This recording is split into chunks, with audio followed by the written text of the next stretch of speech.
Hello students, welcome to Volta Physics. Now we will discuss relative permittivity. It is defined as the ratio of permittivity of medium with respect to permittivity of vacuum और free space. इसको हम medium की permittivity का vacuum या free space की permittivity के साथ ratio के रूप में डिफाइन कर सकते हैं, which means epsilon r is equals to epsilon upon epsilon naught. Permittivity of any medium can also expressed as epsilon equals to epsilon r epsilon naught, which means permittivity of any medium is epsilon r times of permittivity of vacuum और free space. किसी भी medium की permittivity को हम इस तरह भी express कर सकते हैं, epsilon equals to epsilon r epsilon note.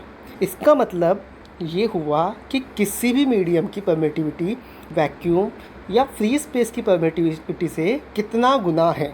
For example, relative permittivity of water is 81, so it can be expressed as epsilon डब्ल्यू upon epsilon naught is equals to 81 and epsilon डब्ल्यू is equals to 81 into epsilon note.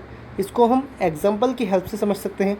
Water की relative permittivity 81 होती है, तो इसे हम epsilon डब्ल्यू upon epsilon naught is equals to 81 and epsilon डब्ल्यू equals to 81 into epsilon naught इस तरह से एक्सप्रेस कर सकते हैं, which means permittivity of water is 81 times of permittivity of vacuum और फ्री स्पेस. इसका मतलब ये हुआ कि वाटर की परमिटिविटी वैक्यूम या फ्री स्पेस की परमिटिविटी से 81 गुना ज़्यादा है.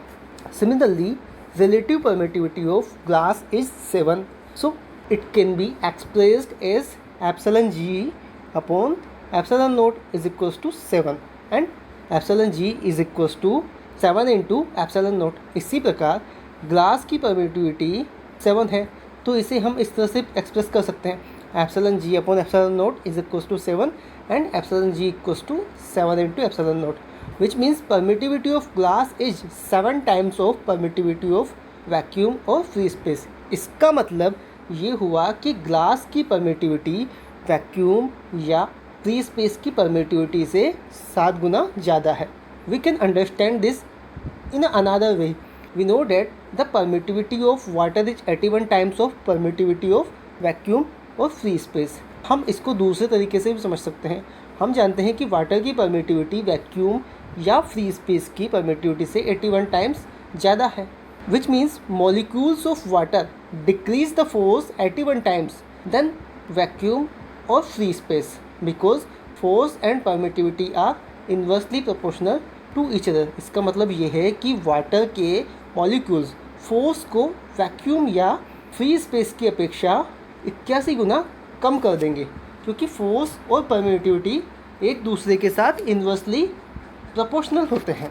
सो we can express this as Fw is equals to F naught upon 81, where Fw is equals to force in water and F naught is equals to force in vacuum और free space. इसलिए हम इसे इस तरह से express कर सकते हैं, Fw equals to F naught by 81.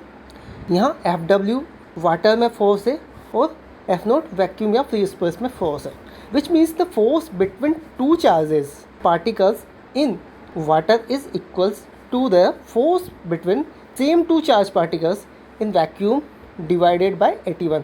इसका मतलब ये है कि दो चार्ज पार्टिकल्स के बीच वाटर में फोर्स उन दोनों चार्ज पार्टिकल्स के बीच वैक्यूम या फ्री स्पेस में फोर्स का 81वां भाग होगी.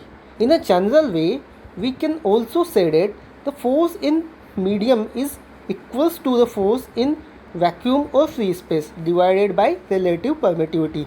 एक सामान्य तरीके से हम यह भी कह सकते हैं कि दो चार्ज पार्टिकल्स के बीच मीडियम में फोर्स उन दोनों चार्ज पार्टिकल्स के बीच वैक्यूम या फ्री स्पेस में फोर्स का एप्सिलॉन आरवां भाग होगा, which means F is equals to F not upon epsilon are.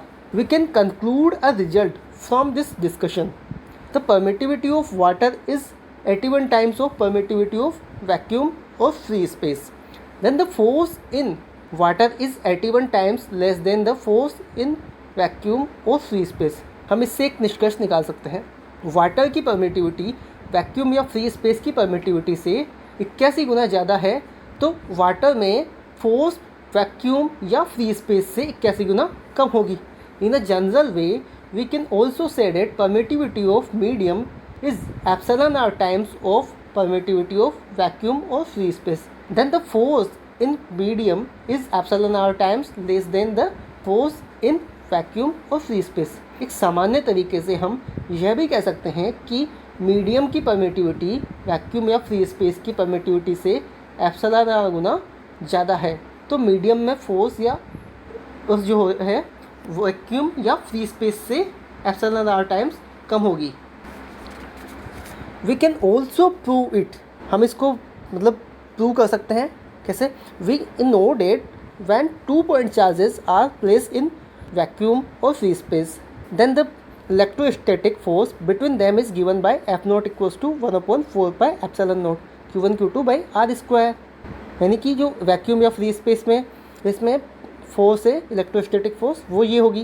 Similarly when 2 point charges are placed in medium then the electrostatic force between them is given by F equals to 1/4 pi epsilon Q1 Q2 by R square।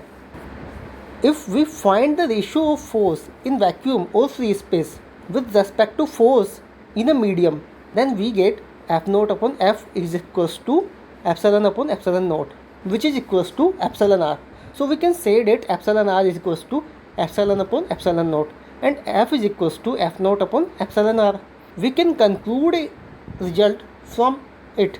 The permittivity in any medium is epsilon r times of permittivity in vacuum or free space, which means epsilon equals to epsilon r epsilon naught, and the force in any medium is divided by epsilon r times of force in vacuum or free space, which means F is equals to F naught epsilon r।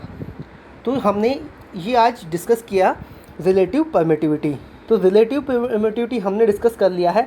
Last time हमने permittivity discuss किया था, यानी कि हम permittivity और relative permittivity दोनों को discuss कर चुके हैं। तो इनका कंक्लूजन ये है कि रिलेटिव परमिटिविटी और परमिटिविटी कूलम्ब्स लॉ के साथ में ही हम यूज करते हैं। और इसके ऊपर कोई भी डाउट हो आपको तो आप कमेंट सेक्शन में पूछ सकते हैं। आज के लिए इतना ही रखते हैं, बाकी नेक्स्ट लेक्चर में नेक्स्ट टॉपिक स्टार्ट करेंगे। तब तक के लिए पढ़ाई करते रहिए और देखते रहिए वोल्टा फिजिक्स और अपना ख्याल रखिए। Till then take care.